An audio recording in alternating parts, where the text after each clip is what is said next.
Hi everyone. ඔයාලා හැමෝම ඉතාම ආදරයෙන් පිළිගන්නවා Star with Chatu මගේ අලුත්ම YouTube channel එකට.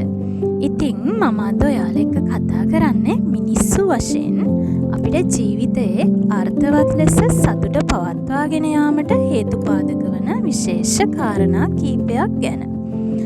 අපේ ජීවිතයේ සතුට පවත්වාගෙන යන්න හේතු වන ප්‍රධාන පවර් ටූල් එකක් තමයි වර්තමානයේ නැත්නම් මේ මොහොත තුල ජීවත් වීම. අපි මේක මයින්ඩ්ෆුල්නස් කියලා හඳුන්වනවා. වර්තමානයේ ලෝකයේ පවතින සමාජ රටාවත් එක්ක මිනිස්සු විදියට අපේ මනස හරිම කාර්යබහුලයි. ඒ අනුව ඒකාකාරී සංසුන් මනසක් පවත්වා ගන්න හරිම අපහසුයි. ඒත් ඔයාට පුළුවනි නම් දවසේ පොඩි වෙලාවක් මිනිත්තු 20ක් හෝ 30ක් පමණවත් ඔයා වෙනුවෙන් වෙන් කරලා භාවනාවක යෙදෙමින් සිතේ ඒකාග්‍රතාවය වර්ධනය කර ගැනීමට කටයුතු කරන්න. ඒක ඔයාගේ දවසේ කටයුතු මනමින් සමබරව සාර්ථකව කරගන්නත් පුළුවන් වෙනවා. ඒ වගේම ඔයාගේ මානසික තෘප්තිමත්භාවය පවත්වා ගන්න පුළුවන් වෙනවා.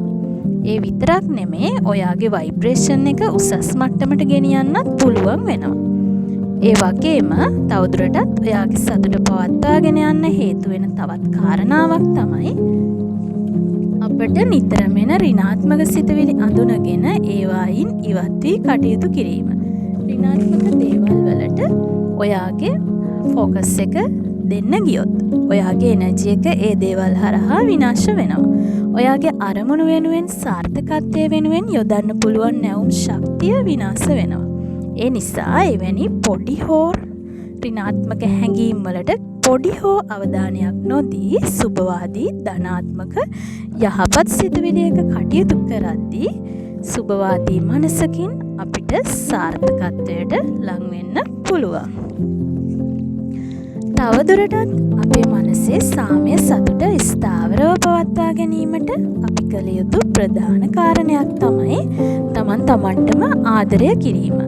සමාජය ලෝකය වෙත අවධානය යොමු කරන්න කලින් ඔයාටම අවධානය දීලා ඔයාගේ අභ්‍යන්තර බාහිර වර්ධනය සාර්ථකත්වය වෙනුවෙන් කටයුතු කිරීම තමයි පුද්ගල සාර්ථකත්වයේ පළමු පියවර වෙන්නේ. පැය 8ක සුව නිින්දක් ලබා ගැනීම, පාන්දරින් නැගිටීම, මෙඩිටේෂන් කිරීම, හැමෝටම සෙත් පැතීම, තමන්ට ලැබී ඇති සෑම දෙයක් වෙනුවෙන්ම විශ්වයට ස්තුතිවන්ත වීම, ඒ වගේම තමයි හැකි සෑම වෙලාවකම තමන් ආස කරන දේවල් තමන් වෙනුවෙන් මිලදී ගැනීමට දෙසරයක් හිතන්න එපා. මොකද මේ සෑම දෙයකින්ම ඔයාගේ මානසික සතුට පවත්වාගෙන යනවා පමණක් නෙමේ පුද්ගලයෙක් වශයෙන් ඔයාගේ දියුණුව සාර්ථකත්වය ස්ථාවර වෙනවා. ඉතින් අපි මේ කතා කරපු කාරණා සියල්ලක්ම පුළුවන් උපරිමයෙන් අනුගමනය කරන්න උත්සාහ කරන්න. එතකොට ඔයාගේ සාර්ථකත්වය වගේම මානසික සංවර්ධනය, මනසේ සාමකාමී බව, සතුට, තෘප්තිමත් භාවය දිගටම පවත්වාගෙන යන්න පුළුවන් වෙනවා. ඔයාලා හැමෝටම good luck.